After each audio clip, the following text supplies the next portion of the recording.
Hi everyone, welcome to SB study circle. ఇవాళ మనం discuss చేయబోయే టాపిక్ ప్రాఫిట్ అండ్ లాస్. ఇవాళ ప్రాఫిట్ అండ్ లాస్ ఇంట్రడక్షన్ అంతా complete చేద్దామండి. సో ప్రాఫిట్ అండ్ లాస్ అనేది అన్ని కాంపిటేటివ్ ఎగ్జామ్స్లో చాలా ఇంపార్టెంట్.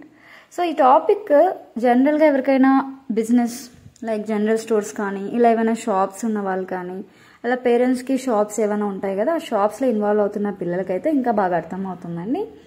సో ఏంటంటే ఈ టాపిక్ చాలా ఇంట్రెస్టింగ్గా కూడా ఉంటుంది.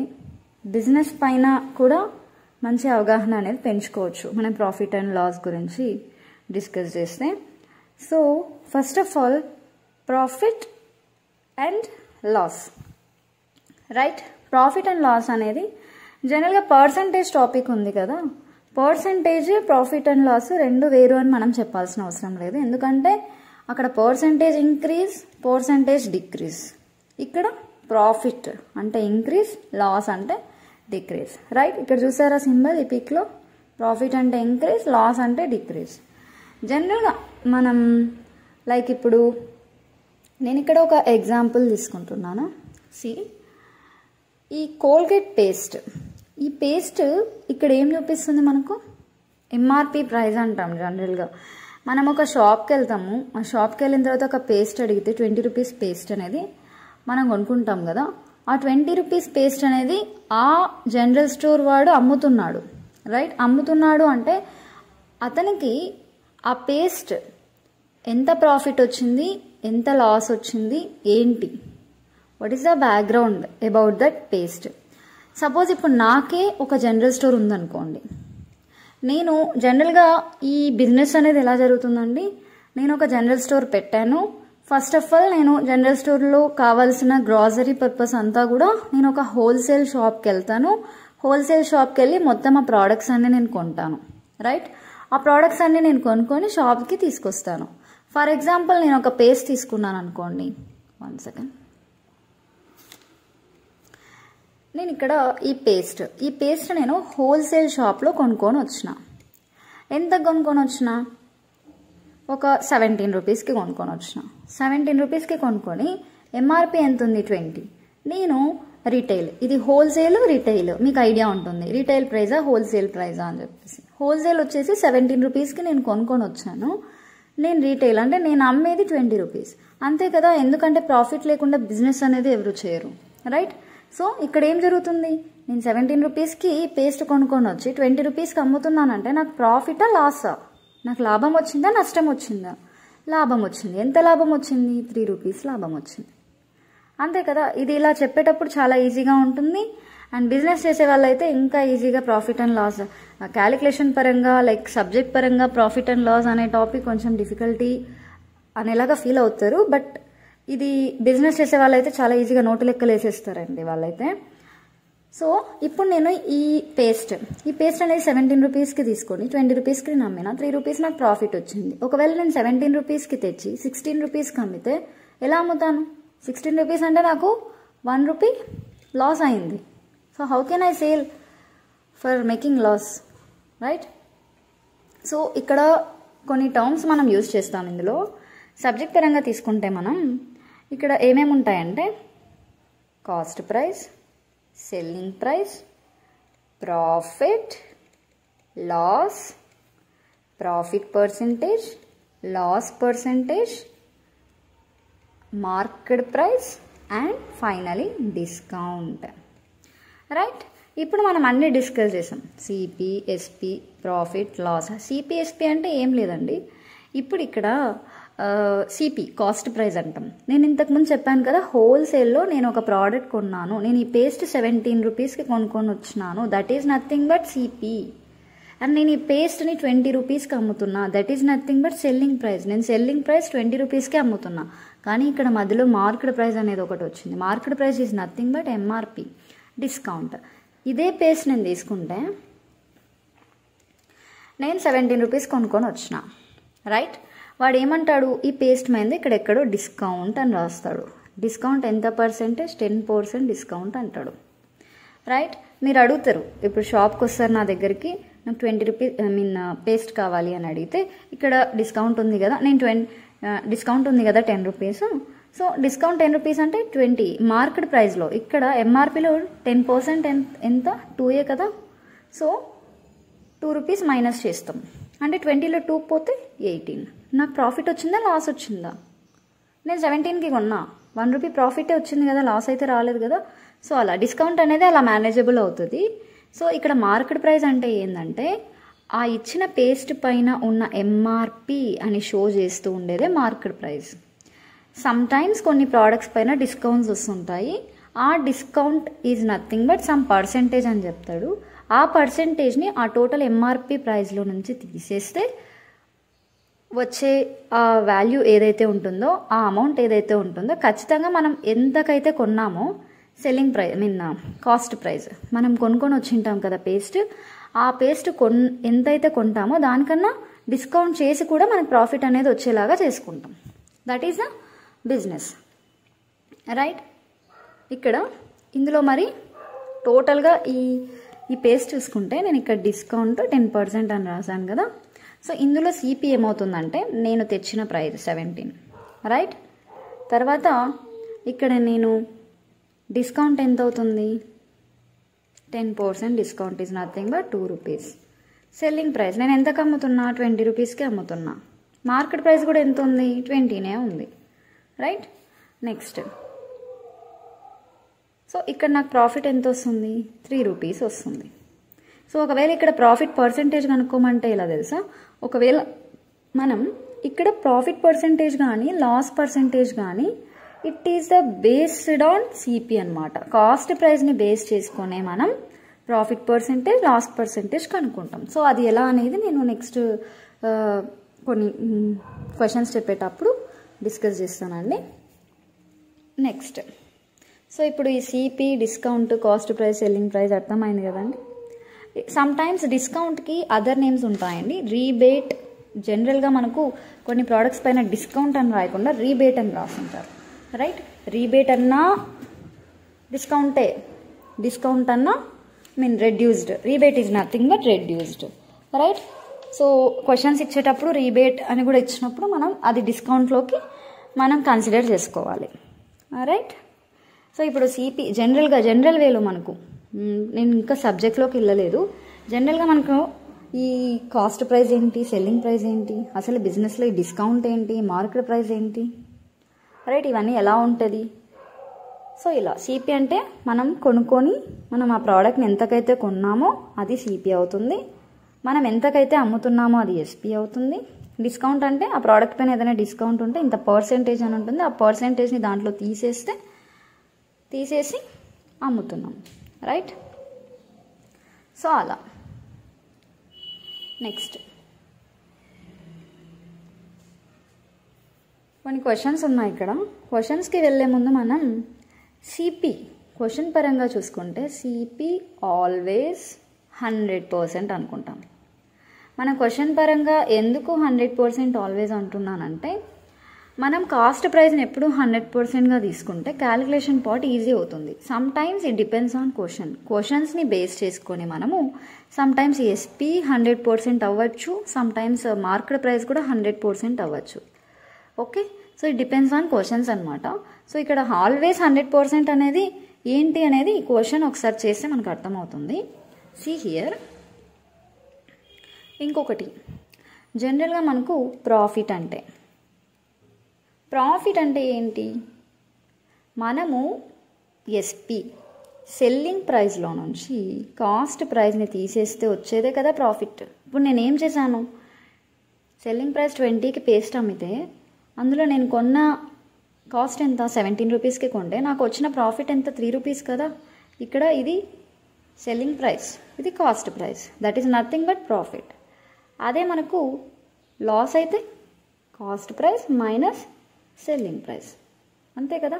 ఒకవేళ నేను ఇక్కడ సపోజ్ 17 రూపీస్కి తెచ్చాను. సో నేను ఇక్కడ లాస్ నేను ఎంతకు అమ్ముతున్నా, ఒకవేళ 16కి అమ్మితే ఎంత లాస్ వచ్చింది, 1 రూపీ లాస్ వచ్చింది కదా, నాకు 1 రూపీ లాస్ వచ్చింది, right. So that is nothing but profit and loss, fine. Next ఇక్కడ క్వశ్చన్ చూడండి. A cost of an article is 700 rupees, find the selling price at 11% profit అంటున్నాడు. ఇక్కడ ఏమి ఇచ్చారు వాళ్ళు, కాస్ట్ ప్రైస్ ఇచ్చారు. ఒక ఆర్టికల్ ఇచ్చాడు 700 రూపీస్ అంట. సో 700 రూపీస్ అంటే కాస్ట్ ప్రైస్ 700 ఇచ్చారు. సెల్లింగ్ ప్రైస్ కనుక్కోవాలి మనం, and with 11% profit, at 11% profit అన్నాడు. ప్రాఫిట్ ఎంత, 11 ఇచ్చాడు, 11% ఇచ్చాడు ప్రాఫిట్, రైట్, పర్సంటేజ్ ఇచ్చాడు. సో మీకు పర్సంటేజెస్లో ఐడియా ఉందా, ఒకవేళ 10% ప్రాఫిట్ అంటే 110/100 ఐడియా ఉందా? పర్సంటేజెస్లో 10% ప్రాఫిట్ అంటే లైక్ 10% ఇంక్రీజెస్ అంటే ఏం చేస్తాం, 110/100 కదా రాసేది. ఒకవేళ 10% డిక్రీజ్ అంటే 90/100, 100లో 10 తీసేస్తాం. ఇక్కడ 100కి 10 పెంచుతాం ఇంక్రీజ్ అన్నప్పుడు 110/100, డిక్రీజ్ అన్నప్పుడు 90/100, రైట్. ఇలా ద సేమ్ థింగ్ ఇక్కడ కూడా ఏం చేస్తామంటే మనం 1 సెకండ్, ఇక్కడ ఏమంటున్నారు, మనకి ఏమేమి ఇచ్చారు, సిపి ఇచ్చారు, ఎస్పీ కనుక్కోవాలా, ప్రాఫిట్ పర్సెంటేజ్ 11% ఇచ్చారు. ఇక్కడ ఏం లేదండి, 2 మెథడ్స్లో చేయొచ్చు. జనరల్గా నేనేమంటాను, 700 ఇంటూ ఎంత పర్సెంట్ ప్రాఫిట్ అన్నాడా, లాస్ అన్నాడా, ప్రాఫిట్ అన్నప్పుడు 111/100 ఇలా డైరెక్ట్గా వేసేస్తే మనకు 777 వచ్చేస్తుంది. అంటే ఇది ఒక సెల్లింగ్ ప్రైస్. 700 రూపీస్ ప్రోడక్ట్ని 777కి మనకు సెల్ చేస్తున్నాడు అంటే 77 రూపీస్ మనకు ప్రాఫిట్ వస్తుంది. అలా కాకుండా ఇలా కన్ఫ్యూజ్ అవుతారు అంటే మీరు ఎలా చేయొచ్చు అంటే, ఒక్క నిమిషం, 100%కి ఇక్కడ కాస్ట్ ప్రైస్ 700 ఇచ్చాడంటే, కాస్ట్ ప్రైస్ ఆల్వేస్ నేను 100 అన్నాను అంటే 100%కి 700 ఈక్వల్ అయినట్టే కదా. సో ఇక్కడ ప్రాఫిట్ అని అడుగుతున్నాడు అంటే 311%కి ఎంత అవుతుంది, అంతే కదా. 100కి 700 ఈక్వల్ అయినప్పుడు 311%కి ఎంత అవుతుంది, అంతే, క్రాస్ మల్టిప్లికేషన్. సో ఇక్కడ చూడండి, 700 ఇంటూ 311/100 ఎంత వస్తుంది, 777, అంతే. ప్రతిదీ కూడా అలానే చేస్తాం. నెక్స్ట్ ప్రాబ్లం చూడండి. సో కాస్ట్ ప్రైస్ ఇది ఫాస్ట్గా చేసేద్దాం, ఎందుకంటే ఇక్కడ క్లియర్గా మనం డిస్కస్ చేసాం కాబట్టి. ఈ క్వశ్చన్ చూడండి, cost of an article is 700 rupees, find selling price at 15% loss అంటున్నాడు. ఇక్కడ బాగా అబ్జర్వ్ చేయండి, లాస్ అంటున్నాడు, రైట్. ఇక్కడ నేను లాస్ అంటే ఏంటి, 100%లో 15% తీసేస్తే 85%ఏ కదా. సో ఇక్కడ నేనేమంటాను, 100% ఎంత ఇచ్చాడు, 700 ఇచ్చాడు, కనుక్కోమనింది ఎంత, 85%, అంతే కదా. 15%తో లాస్ అయింది అంటే 85%ఏ కదా రిమైనింగ్. సో మనం 100లో 15% తీసేయాలనే కదా అర్థం. 100%కి 700 అయినప్పుడు 85%కి ఎంత, సేమ్ 700 ఇంటూ 85/100. 0 క్యాన్సిల్, 85 7 జా ఎంత, 595, రైట్. సో అర్థమవుతుందా, చాలా ఈజీగా ఉంది కదా. నెక్స్ట్ క్వశ్చన్ బాగా అర్థం చేసుకుంటే చాలా ఈజీ అవుతుందండి. ప్రతిసారి మనం ఈ ఫార్ములాస్ వేయలేం, CP minus SP, SP minus CP, percentage profit ఇంత ఇచ్చాడు, ఇవన్నీ అవసరం లేదు. ఇది జనరల్గా మనకు పర్సంటేజెస్ చేస్తుంటాం కదా, ఇంత పర్సెంట్, 100%కి ఇంత, 70%కి ఎంత అవుతుంది, ఇలా మనం కనుక్కుంటుంటాం కదా. ఆ మెథడ్ కనుక మీకు బాగా వచ్చింది అంటే ప్రాఫిట్ అండ్ లాస్ అనేది చాలా ఈజీ అవుతుంది. ఈ మెథడే కరెక్ట్ అండి, ఎందుకంటే ఈ మెథడ్ చాలా ఫాస్ట్. ఇంకా బ్యాంకింగ్లో అయితే కనుక మనకు ఎంత ఫాస్ట్గా ప్రాబ్లమ్స్ చేస్తే మనకు అంత త్వరగా క్వశ్చన్స్ అనేటివి కంప్లీట్ చేస్తాము, అంత తక్కువ టైంలో ఎక్కువ ప్రాబ్లమ్స్ అనేటివి చేయగలం మనం. So see here, next question, a man sold an article for 600 rupees at profit of 20%, find the cost price. అక్కడ ఇంతకుముందు సెల్లింగ్ ప్రైస్ కనుక్కున్నాం, ఇక్కడ కాస్ట్ ప్రైస్ కనుక్కుంటున్నాం, అంతే డిఫరెన్స్. సో ఇక్కడ నేను ఏమంటాను, కాస్ట్ ప్రైస్ కనుక్కోమన్నాడంటే ఏంటి, 100% కనుక్కోమన్నాడు కదా. నేను ఆల్వేస్ 100% అంటే ఏంటి, 100% కనుక్కోమన్నాడనే కదా మీనింగ్.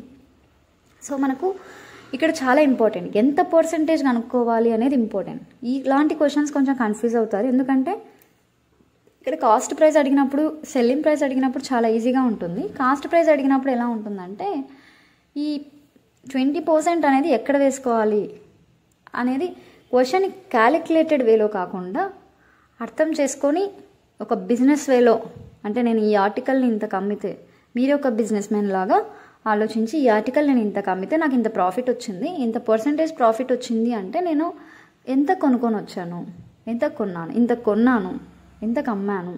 సో ఇలా నా బిజినెస్ వేలో అనే ఆలోచించాలా. ఎందుకంటే ఇది క్యాలిక్యులేటెడ్ పార్ట్లో ప్రాఫిట్ అండ్ లాస్ కనుక చదివితే సబ్జెక్ట్ వైజ్ లైక్ ఇది అన్ని చాప్టర్స్ చదివినట్టు ఈ చాప్టర్ కనుక చదివితే ఇది రాదండి. ఇది ఒక బిజినెస్ వేలోనే మనం ఆలోచించి చెయ్యాలి, రైట్. ఈ బిజినెస్ చేస్తుంటారు కదా మార్కెట్లో వెజిటబుల్స్ అమ్మేవాళ్ళు కానీ లైక్ ఏదైనా షాప్స్ పెట్టుకొని అమ్మేవాళ్ళు, వాళ్ళకి అవన్నీ తెలీదు. ఈ ప్రాఫిట్ అండ్ లాస్ చాప్టర్ కానీ ఇవన్నీ కాదు. జనరల్గా వాళ్ళు ప్రోడక్ట్ అంతే, బిజినెస్ ఒక ప్రోడక్ట్ కొన్నాం, ఈ ప్రోడక్ట్ ఇంత అమ్ముతున్నాం, మధ్యలో ఇంత ప్రాఫిట్ వచ్చింది, అయ్యే ఈరోజు టమాటా ఇంత అమ్మాము కానీ టమాటా మనకి లాస్ అయింది, సో ఇంత లాస్ అయినా ఇంత కొనుక్కొని వచ్చిన, ఇన్ని బాక్సెస్ టమోటా నేను ఈరోజు కొన్నాను కానీ టమోటా చెడిపోవడం వల్ల ఎక్కువ సేల్ అవ్వలేదంటే అంత ప్రాఫిట్ రాలేదు. కనీసం నేను నో ప్రాఫిట్ నో లాస్ అంటుంటారు కదా, నో ప్రాఫిట్ నో లాస్ అంటే కనీసం నేను ఒక 100 రూపీస్ పెట్టి టమాటా తీసుకొని వస్తే నాకు 100 రూపీస్ కూడా రాలేదు. ఓకే, ఒకవేళ 100 నో ప్రాఫిట్ నో లాస్ అంటే 100 రూపీస్కి తెచ్చి 100 రూపీసే వచ్చింది అంటే ఇక్కడ ప్రాఫిట్ లాస్ రాలే, మనం ఎంత కొన్నామో అంతే అమ్మకం అయింది అని మీనింగ్, రైట్. సో ఇలా ఉంటుంది. సో ఇక్కడ చూడండి, ఏ man sold an article for 600 rupees at a profit of 20%, find the cost price అంటున్నారు. సో ప్రాఫిట్ ఆఫ్ 20% అంటే 120 ఇచ్చేసాడు, 120% ఎంత ఇచ్చాడు, 600 ఇచ్చాడు, 100కి ఎంత అవుతుంది అంతే, 600 into 100 by 120, right, 500, right. This is your answer. Next problem చూద్దామా. A man sold an article for 750 rupees at a profit of 25%, find the cost price. ఇక్కడ కూడా సేమ్ అలానే ఇచ్చాడు కానీ అక్కడ 20% ప్రాఫిట్ ఇచ్చాడు, ఇక్కడ 25% ప్రాఫిట్ అంటున్నాడు, రైట్. సో దీన్ని మనం ఎలా చేస్తాం, ఇక్కడ 125% ఇచ్చినట్టు, 125 ఎంత, 750 ఇచ్చాడు. సో 100కి ఎంత అవుతుంది, కాస్ట్ ప్రైస్ ఇచ్చాడా, సెల్లింగ్ ప్రైస్ ఇచ్చాడా, ప్రాఫిట్ ఇచ్చాడా, లాస్ ఇచ్చాడా, ఏమి ఇచ్చాడు. సో ఇది ఈ ప్రాసెస్ ఈ మెథడ్ కనుక మీకు అలవాటు అయిందంటే ప్రాఫిట్ అండ్ లాస్ చాలా ఈజీ అండి. 125 అంటే 750 into 100 by 125 ఎంత, 25 4s 25 5s, రైట్. 5 1s ఇక్కడ 5 1s 5 5s 600, right. Next sold for 360 అంటే లాస్ ఆఫ్ 10%. ఇంతకుముందు అంతా ప్రాఫిట్ ఇచ్చాడు, ఇక్కడ లాస్ ఇచ్చాడు అంతే. ఇక లాస్ అంటే ఎంత, 90% ఎంత, 360. 100%కి ఎంత అవుతుంది, 360 into 100 by 90, right. 9 4 36, 400. This is the basics of profit and loss. So ఈరోజు మనం ఇంట్రడక్షన్ పార్ట్ అనేది కంప్లీట్ చేసాము. నెక్స్ట్ లెవెల్లో కొంచెం ఇప్పుడు ఈజీ లెవెల్ ప్రాబ్లమ్స్ చేసాము, కొంచెం డిఫికల్టీ లెవెల్లో ప్రాబ్లమ్స్ అనేటివి నెక్స్ట్ క్లాస్లో మనం ట్రై చేద్దాం. ఇంట్రడక్షన్ బాగా అర్థమైందా అండి? వీడియో నచ్చినట్లయితే లైక్ చేయండి, షేర్ చేయండి, సబ్స్క్రైబ్ కూడా చేసుకోండి. Thank you, bye.